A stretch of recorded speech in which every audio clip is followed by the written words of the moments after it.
Good evening, I'm Andrew Cheng. And I'm Adrienne Arsenault. Tonight, teachers get candid about their own classroom stress. If I could find a window out of the public education system right now, I would jump. The impact of COVID-19 in our schools. He says, let's talk about the last moments of your wife and your daughter. Flight 752 loved ones say they're under threat for speaking out. Almost everything he's ran on, he's done. Well, not quite. A check-in on the U.S. president's promises. And ocean researchers can't believe it. I have never seen such an amazing sequel. A newly discovered piece of the Great Barrier Reef. This is the National.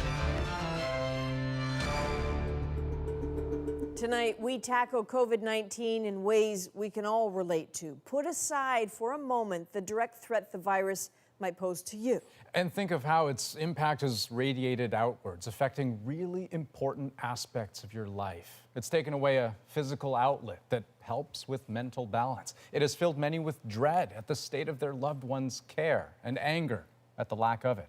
For some of the most vulnerable workers, it's brought exploitation and abuse. And in the classroom, mounting stress, both real and virtual. But let's consider it from the teacher's point of view. More than 2,000 of them responded to a questionnaire sent out by CBC News, and Deanna Sumanak-Johnson shows us their messages that come across as an SOS. Lisa Levitan has wanted to be a teacher since she was a child and has now taught for 16 years, but nothing could have prepared her for the stress of teaching during the pandemic. The workload is never ending. There's no time to breathe this year. There's no time to prep.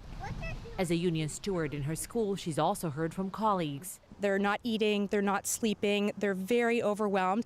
Levitan is one of 2,065 teachers of all grades from the Atlantic provinces and the Ottawa region who answered a CBC News questionnaire about teaching during the pandemic. Their answers suggest they're burnt out just over a month into the school year. The teachers we heard from told us their mental and physical health tops their list of concerns, with 1/3 considering leaving the profession or retiring. I love being an educator, but I don't feel like that's what I'm doing right now.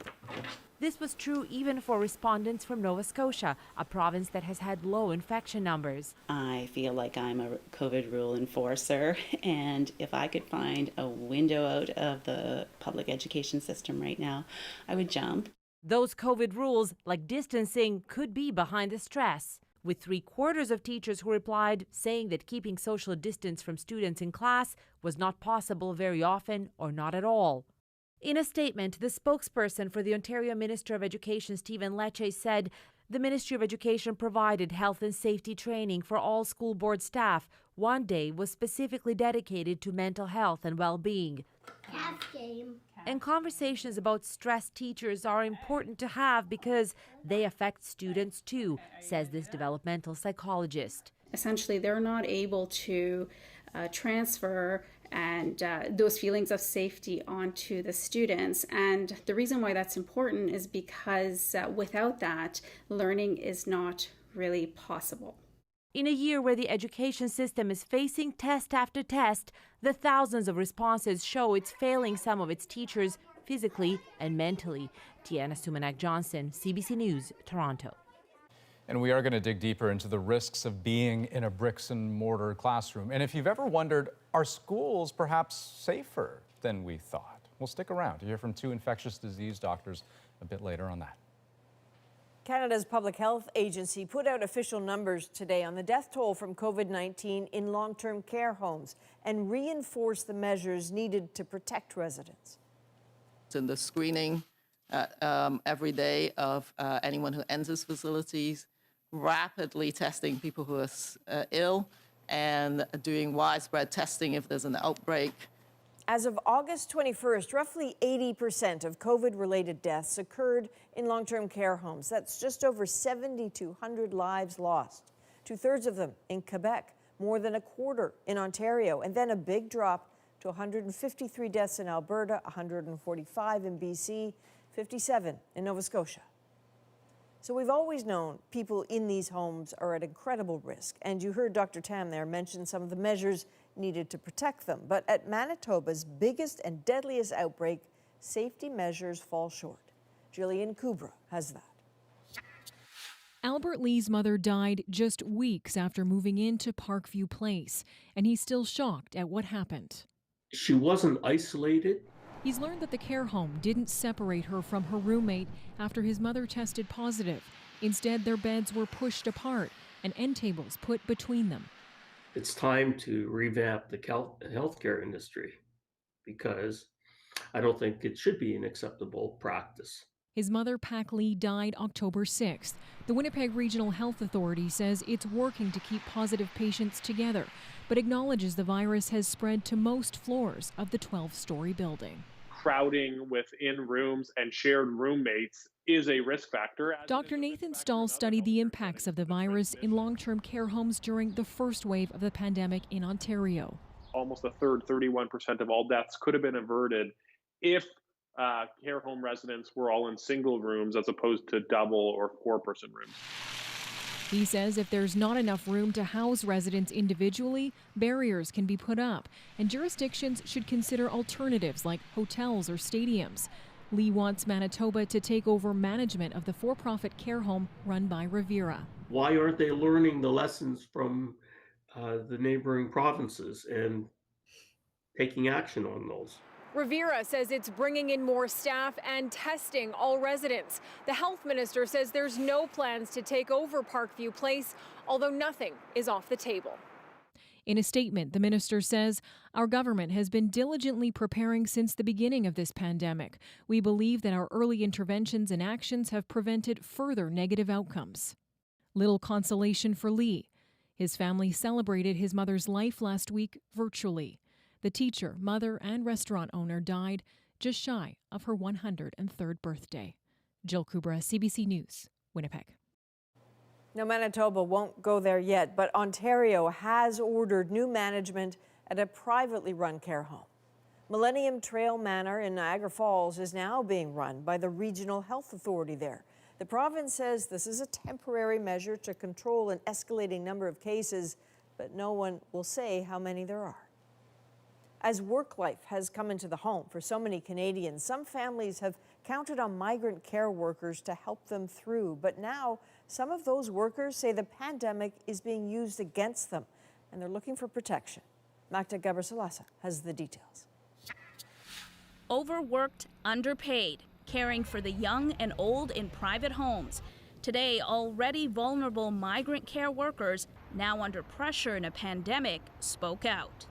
I was working from 7:30 in the morning to 7 p.m.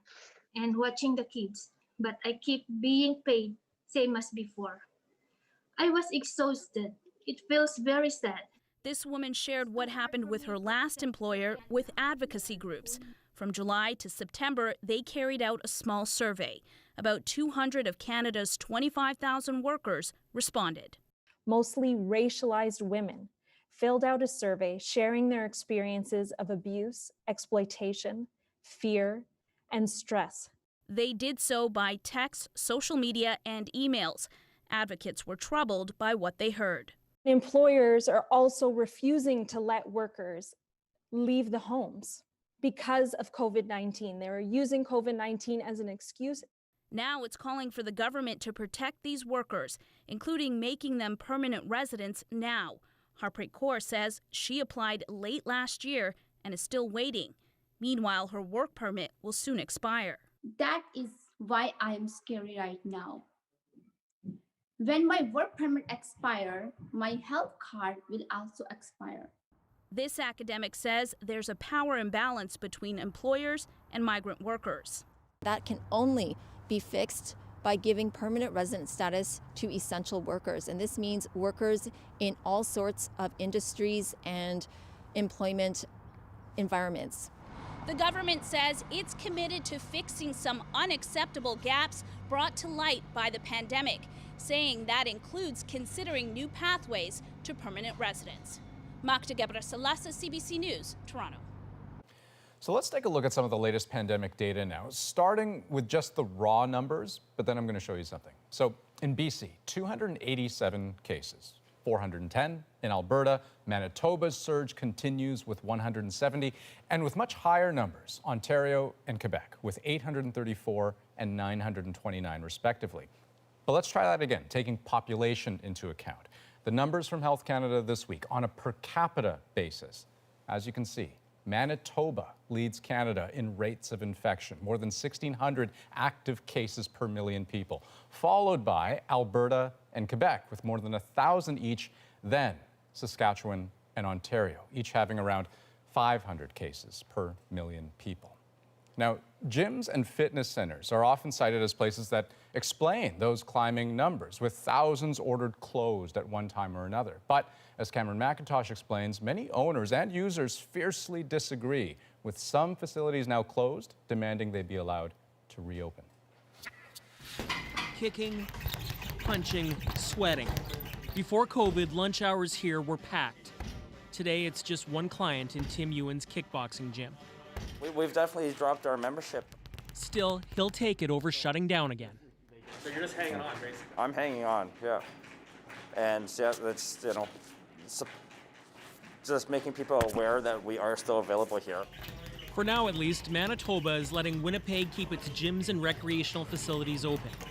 The type of treatment the industry is pushing for in Toronto and across Quebec, where gyms have been shut, arguing it's providing health benefits during a health crisis as revenues sink to 60% pre-COVID levels across a $4 billion industry. It'll be really, really hard for them to make it through the next couple of months, never mind the next couple of weeks. Protests are planned tomorrow in Quebec. Good Life is asking Ontario members to write their MPPs. Toronto's mayor is pushing for a compromise. I think there can be a way found where in certain circumstances, subject to certain conditions, we could have gyms reopened. But Ontario is standing firm. We have been advised by public health doctors that that is a place where transmission is happening. I don't think you can make a universal statement about gyms being unsafe. This physical literacy expert says it should come down to the facility. If the gym is a crowded gym, I wouldn't be going to it. If it's a gym that allows adequate spacing with good ventilation, the risks are relatively low. Ewan, meanwhile, has invested in state-of-the-art sanitation, mapped out precisely where people can work out. Having physical activity there is important to, reduce that stress and anxiety. People are finding ways. During the first months of the pandemic, a Stats Canada survey found that indoor and outdoor exercise actually increased. Cameron McIntosh, CBC News, Winnipeg.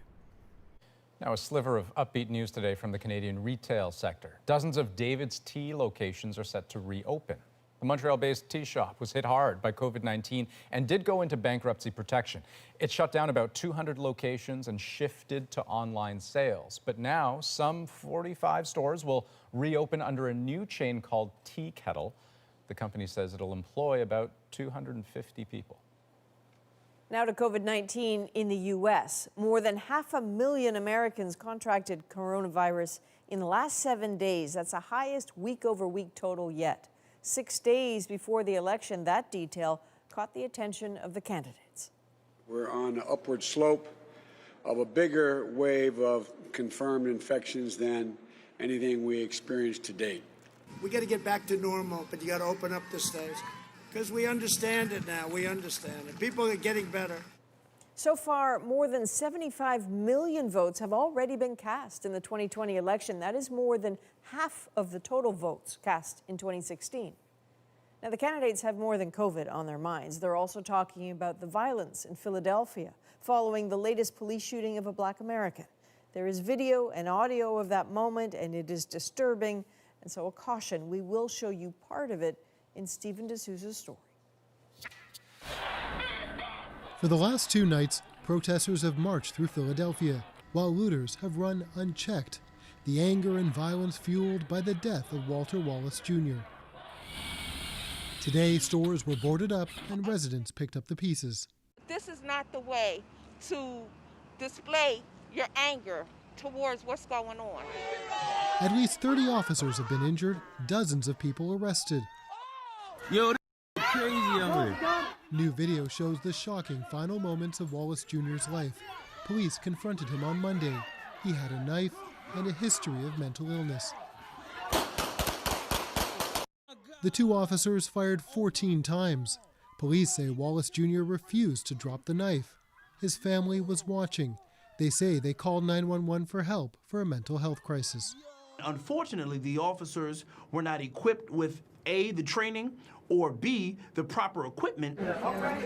The mayor today promised 911 calls and body camera footage will be released in the near future.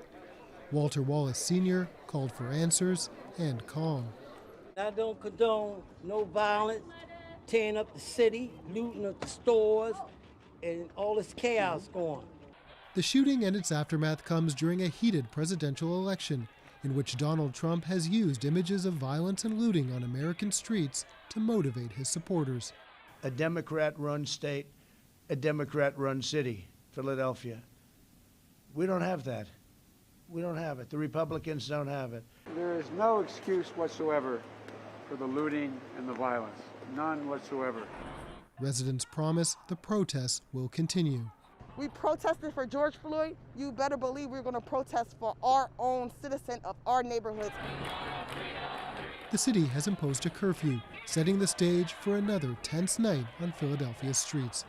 Stephen D'Souza, CBC News, New York. President Trump is facing backlash today after 7 people were taken to hospital following his rally in Nebraska last night. He gets his photo op and then gets out. He leaves everyone else to suffer the consequence of his failure to make a responsible plan. Hundreds were stranded in the freezing weather for hours following the Trump rally, waiting for buses to take them back to their cars. The Trump campaign blamed local road closures for the delays. So this epic electoral choice facing Americans is now 6 days away, but they'll also be voting in local races, consequential, sure, but not national. It's there, though, where you will see a diverse new generation of candidates. Katie Simpson explains why they're putting their names on a ballot. How you guys doing? As a Democrat in Delaware, Sarah McBride is popular enough that supporters pull over to say hello. I voted for you in the primary. Thank you very much. She is expected to win her race in a run fit for history books. If all goes as predicted, she will become the first transgender person elected to a state senate. I am mindful of the powerful message that this election can send to a young person here in Delaware or really anywhere else in this country, that our democracy is big enough for them too. Thank you so much for coming out. McBride is part of a record number of LGBTQ candidates on ballots this year. An analysis done by an advocacy group called the Victory Fund found more than 1,000 members of the community are running in local, state, and federal elections, up 41% from 2018. I think the record number of LGBTQ people is certainly a byproduct of our progress, but it's also a reflection of the fact that the current presidential administration at every turn has sought to attack the rights and dignity of LGBTQ people. Black Lives Matter! The Trump administration and the current political climate have inspired candidates from diverse communities to take a run at higher office. Black women are leaning into our political power in this cycle because we are trying to build a democracy we can all believe in. It's a record year for Black women candidates. An all-time high, 130 Black women are running for Congress, 98 Democrats and 32 Republicans. Christina Henderson. I'm Christina, running for at-large. Christina Henderson is running to be a city councilor and is open to considering a run for Congress in the future. I feel like a part of it is building the bench, and a lot of that starts with local races. Are you supporting Black women who are running for local offices so that you can have a bench for folks to run for Congress, for Senate, and those kinds of things? Building bench strength is one way to change the representation gap, Henderson hopes, so that the halls of power better reflect the people they serve. I'm going for the young people this time. I appreciate you. God bless you. Katie Simpson, CBC News, Washington. Thank you, guys. Well, nearly 10 months after Iran's Revolutionary Guard shot down a Ukrainian airliner, their loved ones are still waiting for answers. 55 Canadians and 30 permanent residents were on that flight. But instead of explanations, a growing number of families say what they're getting lately are threats. Ashley Burke has that story. It's just insulting, all of them. And again, and again. Bad enough for Hamid Ismailian to have lost his wife and daughter killed on Flight 752. But now he has a painful new task. Traitor. Tracking hateful messages that he shares with police after receiving this death threat online. Your name is on the list of terror, so enjoy your life before you get killed. Messages he believes are coming from people in Iran, but also from inside Canada. All because he's been vocal demanding answers as a spokesperson for the families who lost loved ones on the plane. Are they agents? Is it the cyber army? For months, he's been harassed online, but the situation escalated after this rally on Parliament Hill. A suspicious vehicle parked outside his house north of Toronto. Then came a call. He says, let's talk about the last moments of your wife and your daughter. Yeah, that is. Others are also receiving threats that appear to be coming from Iranian authorities. Mahmoud Zibai also lost his wife and daughter. He received a call purportedly from an Iranian investigator. I can regard it as a threat. He kept telling me that, okay, we have to see each other. Javad Salamani lost his wife. He's also been sharing threats with Canadian authorities, and he thinks there has been some action. They informed us, actually, they removed at least one of those people supporting the Iranian regime from the Canada. Authorities are now aware of almost a dozen cases and are working with local police, security organizations, and international allies to take action. These are ugly, insidious crimes, apparently orchestrated at the behest of a foreign power. And that is something that would be disturbing to every Canadian. Ismailian says it won't deter him from speaking up and seeking the truth. Ashley Burke, CBC News, Ottawa. Well, former Alberta MP and Cabinet Minister Don Mazankowski has died. The longtime Conservative MP served in Parliament for 25 years, including a stint as Deputy Prime Minister under Brian Mulroney. Today, MPs marked his passing in a moment of silence. Mazankowski was named an Officer of the Order of Canada in 2000. He was 85 years old. Well, France has announced another national lockdown, but it's not the only European country facing new restrictions. We are all in this together. Up next, how Europe is trying to contain the virus this time around. Plus, from promises to reality. I will never, ever let you down. We'll have a look at Donald Trump's record 4 years in. And later, a discovery larger than the Empire State Building. Nobody knew that this was here. What researchers found underwater. We're back in 2.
Australia's second largest city has emerged from nearly 4 months of lockdown. Melbourne's restaurants, cafes, and bars reopened on Wednesday.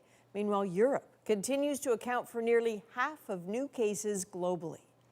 And today, there was action in many countries. France took the most drastic, but then it is averaging 40,000 new infections a day. That's where Renee Filipponi begins her look at a continent facing a crisis.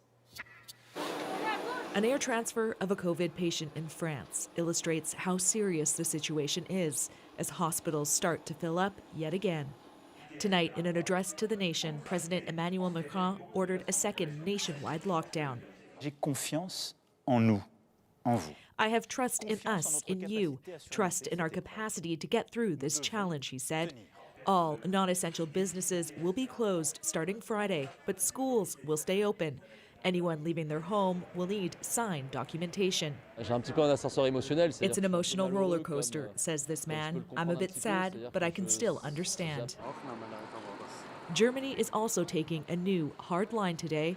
The country avoided the worst of the pandemic's first wave, but officials say it's beginning to lose control and are ordering a partial lockdown. These are tough measures we agreed on, and they are burdensome, says Chancellor Angela Merkel. Like France, all bars and restaurants will be closed for 1 month, and people are urged to avoid unnecessary travel. Deaths across the continent rose nearly 40% in a week, a worrying number for the European Commission presidents. We are all in this together. No member state will safely emerge from the crisis until everyone does. But some restrictions are sparking protest. In Rome, there were clashes with riot police as Italy hit a new daily record of 25,000 cases. And the Spanish government is sending a message. This may go on for some time, extending its state of emergency for 6 months. It will be reviewed on March 9th and then again in May, says Prime Minister Pedro Sanchez, who hopes this move will help stop the contagion curve, a goal shared across Europe and most of the world right now. Renee Filipponi, CBC News, London.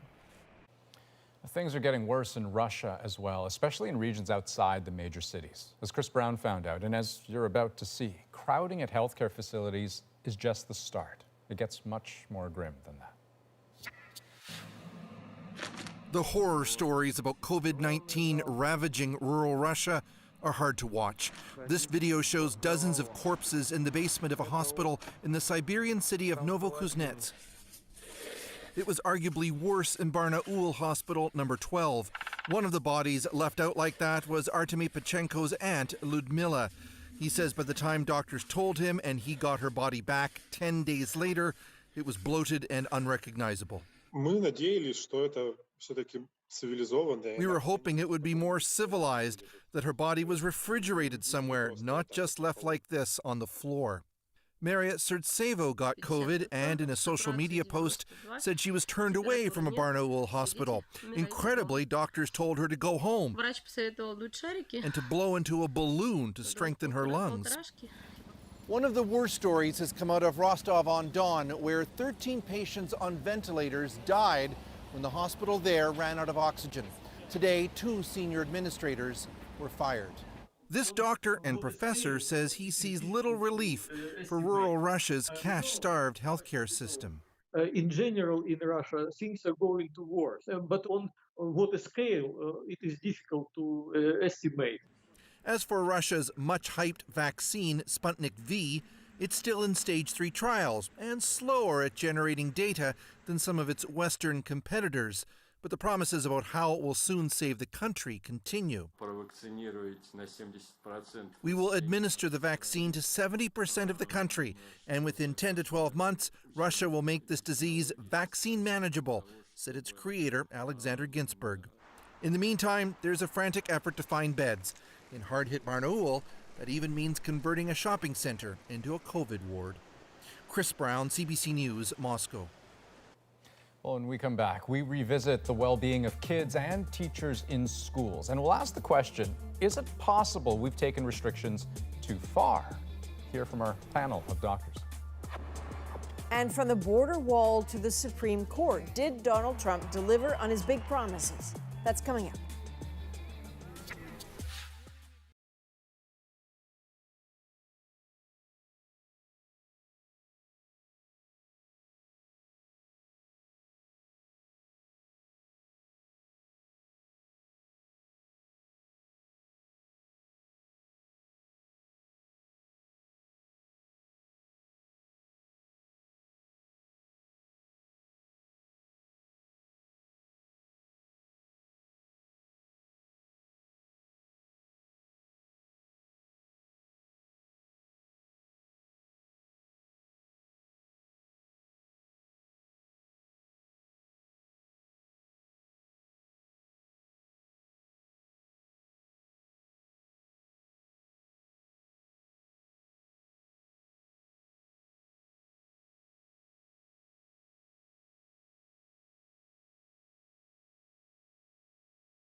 I'm not going to quit my job. I'll never quit my students. I love them. I need to be with them, and I love what I do, but I don't know if I'm going to make it the year. And quite frankly, I don't know any teacher who does.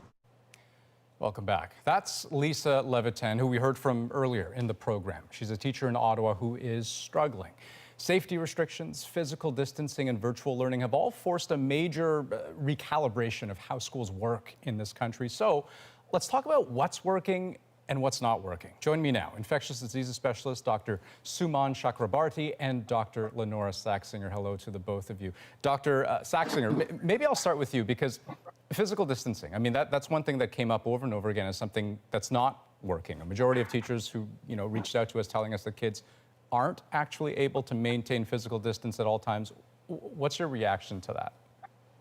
I'm not really surprised by that. I think that earlier on, we did see a lot of European and other jurisdictions that went back to school before us and had earlier epidemics where they used really stringent measures and like drew circles on the ground for the children to stay in, and they really found it unworkable. And a lot of places seem to have walked back that part of it. I think partly because it's not been clearly shown how much it adds to protection in that setting, and also because it's kind of unenforceable. And I think there's a lot of stress associated with having kids have to change their behavior that much versus other measures like symptom screening and cohorting and things that also can reduce risk. Right. So Dr. Chakrabarti, maybe you can help me understand something here. So take a look at this. This is data that we have from the Ontario government as of this morning. So of nearly 5,000 public schools in the province, more than 4,000 have not had a single confirmed coronavirus case. And of the schools that do have cases, it's almost never more than 1, 2, or 3 cases. So in my mind, I'm trying to process that. And that sounds to me like, in a way, it's an infection control success story, right? But it sort of begs the question. I mean, was the threat in schools overblown? This is the public health and preventative paradox. When you look at the situation, if you have a successful preventative campaign for public health, the result is nothing happens. Now, that's not to say that these preventative measures are perfect. Of course, there are going to be cases.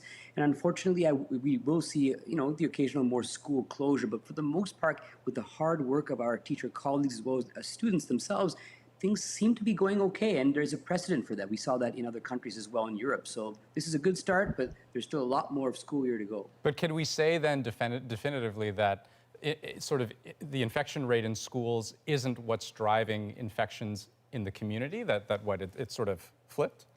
Although we are seeing more transmission across communities, across Canada, here like quite severely actually, the contribution of schools appears to remain very small, as my colleague said, with really small case numbers per listed outbreak as well. So I think that the picture that's evolving really is that schools are not driving transmission, but they kind of mirror what's happening in the community more so. Okay, Dr. Saxinger, here's a question for you that we received from Brinley Fellows, a student in Toronto. Have a listen. I was wondering what you think we can expect next year to look like in terms of in-person and online learning.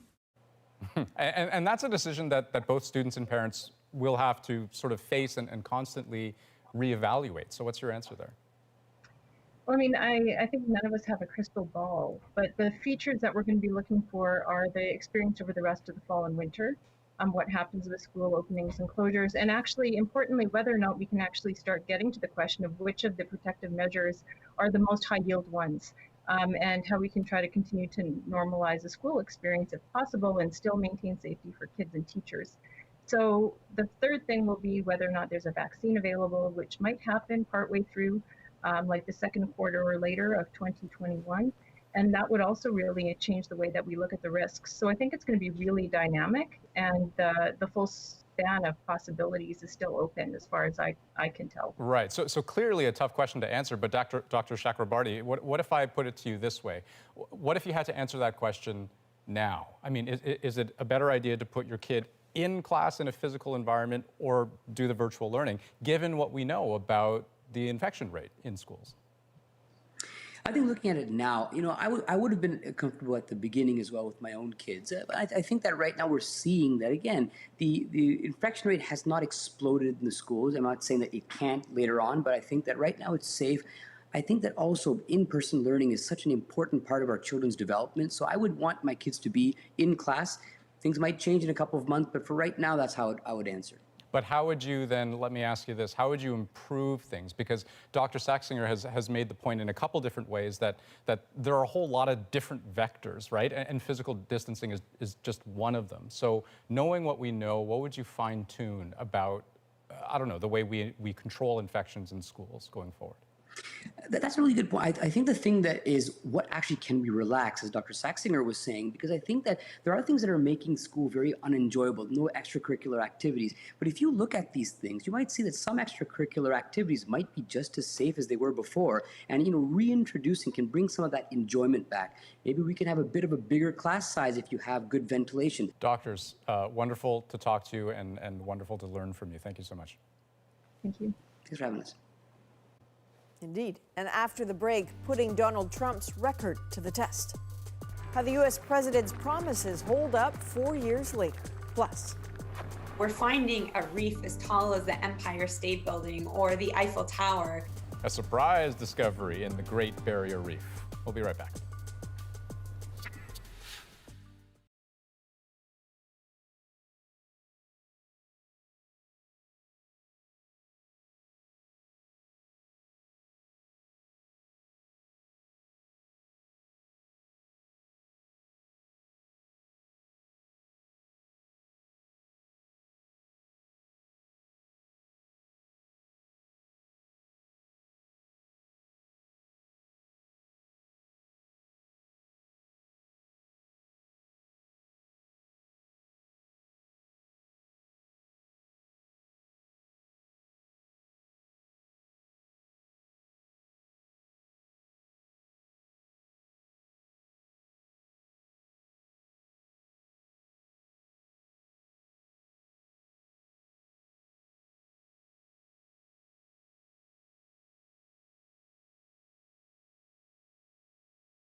And next year will be the greatest economic year in the history of our country.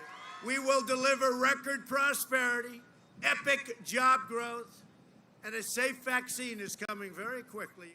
okay, some flashy campaign promises today from Donald Trump, who made his pitch in battleground Arizona 6 days before Election Day. It's hardly unusual for first-term president to campaign on a record of promises delivered, suggesting more of that in a second term. But when it comes to Donald Trump and his promises, where do things stand? Paul Hunter has a look. President-elect of the United States, Donald John Trump. On the day he was sworn in as president, Donald Trump reminded Americans of the promises he'd made that got him there. I will never, ever let you down. His to-do list was a lengthy one. We will bring back our jobs. We will bring back our borders. We will build new roads and highways and bridges. A new national pride will stir our souls, lift our sights, and heal our divisions. And while he didn't say, "I guarantee it," he sure came close. Now arrives the hour of action. America will start winning again. There's nothing wrong with America. So now jump ahead nearly 4 years, and where Trump backers made their view clear on the president. Promises made, promises kept. He does what he says he's going to do, so that's what I like about him. But is that true? To put it to the test, why not start with the big one, or as Trump so often put it, the big, beautiful one? I will build a great, great wall on our southern border, and I will have Mexico pay for that wall. Mark my words. Short answer, he did not. In fact, replacement fencing aside, the wall under Trump has grown less than 30 kilometers, and it was paid for by the U.S., not Mexico. Nonetheless, in taking on illegal migration, Trump did crack down on those who'd crossed in, and in so doing, left many children separated from their parents, hundreds of whom now cannot find their parents. Another biggie for Trump, manufacturing jobs. Even as president, he had a promise for factory workers facing tough times in Ohio. Don't sell your house. Don't sell your house. We're going to get those values up. We're going to get those jobs coming back, and we're going to fill up those factories or rip them down and build brand new ones. That's what's going to happen. But less than 2 years later, the plant closed, and while there are plans to reconfigure it, the jobs have moved elsewhere.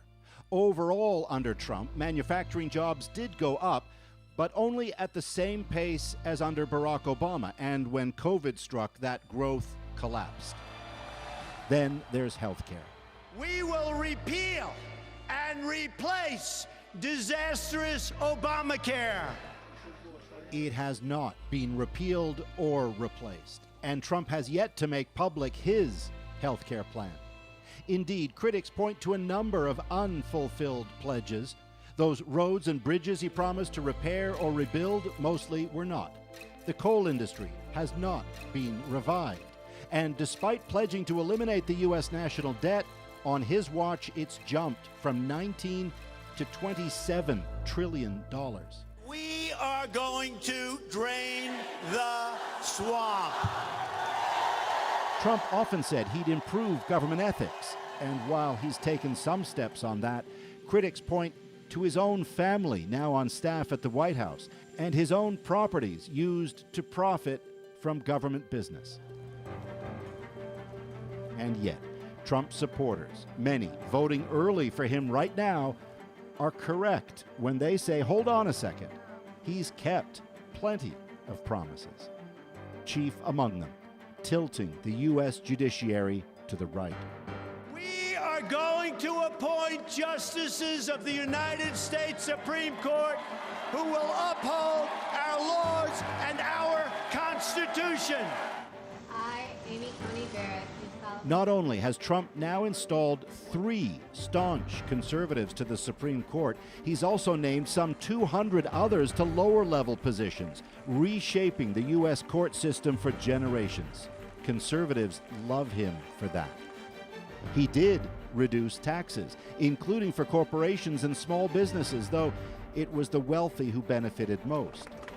And NAFTA, as promised, was renegotiated. Thanks, Mr. President. Asked how the talks played out. We could have done it a different way, but it would have been nasty and it wouldn't have been nice, and I don't want to have that. We have a great relationship with Canada. I think now it'll be better than ever. On top of that, as promised, The U.S. will soon leave the Paris Climate Accord. The U.S. Embassy is now in Jerusalem. He did increase spending on the U.S. military, and if he didn't defeat ISIS, under Trump, the terror group has weakened significantly. Extra controversially, as promised, Trump did restrict travel to America from certain Muslim-majority countries. All of it a reminder that while Trump has his critics, those promises have tremendous appeal to all who support him, and he's kept a lot of them. I, Donald John Trump, will, to the best of my ability, preserve, protect, and defend the Constitution. Still, it's another promise made as he took the oath of office that's now under the brightest spotlight, to protect life and liberty, as it turns out, in the age of COVID.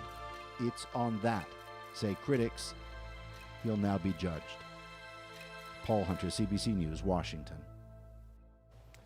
Well, up next, how new technology helped unveil a deep secret of the Great Barrier Reef, the massive structure scientists discovered, and what it can tell us about the past.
Well, if you didn't think there were any more deep, dark secrets out there, this one is both. Australian scientists have found a new coral reef just off the northeastern tip of the country. It is an enormous structure, and thanks to new technology, revealed in real time. Here's Greg Rasmussen. Look down, way down. We're just starting to come up the base of this 500-meter reef. Mapping the seabed off the Australian coast, researchers came across a big surprise. A really big surprise. And nobody knew that this was here. If you imagine if you took the Grand Canyon and added on the Niagara Falls ×2 and then flooded that with seawater and stuck a coral reef on top. The newly discovered reef towers 500 meters off the seafloor, coming up to within just 40 meters of the surface. There's a whole lot of information locked up in these rocks that we can uncover back in the lab. It's millions of years old, layers of reef and other geological structures holding secrets from the past.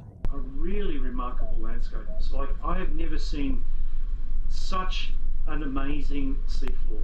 The submarine canyons that are steeper and deeper here than any other part of the Great Barrier Reef. Researchers used this remotely operated vehicle, nicknamed Sebastian, to explore and gather samples hundreds of meters below the surface. Oh, what's this? It's a cone shell. It's a cone shell and it's got its proboscis out. The research group funding the expedition will spend years analyzing what they've found. A lot of the waters we're diving on, it's the first time anyone's looked at these regions, and we are finding all kinds of new things. With much of Australia's Great Barrier Reef dying due to climate change, scientists say studying this underwater seascape will help reveal what happened when oceans changed dramatically in the past. Greg Rasmussen, CBC News, Vancouver. There's a bit of good news. Next on the National, Prince Rupert, BC finds itself a new celebrity. The story behind this poor deer and why it's rising in fame. Next in our moment.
Nope, you're not seeing things. This is a deer with a pink yoga ball stuck between its antlers, and it's getting some fame in Prince Rupert, BC.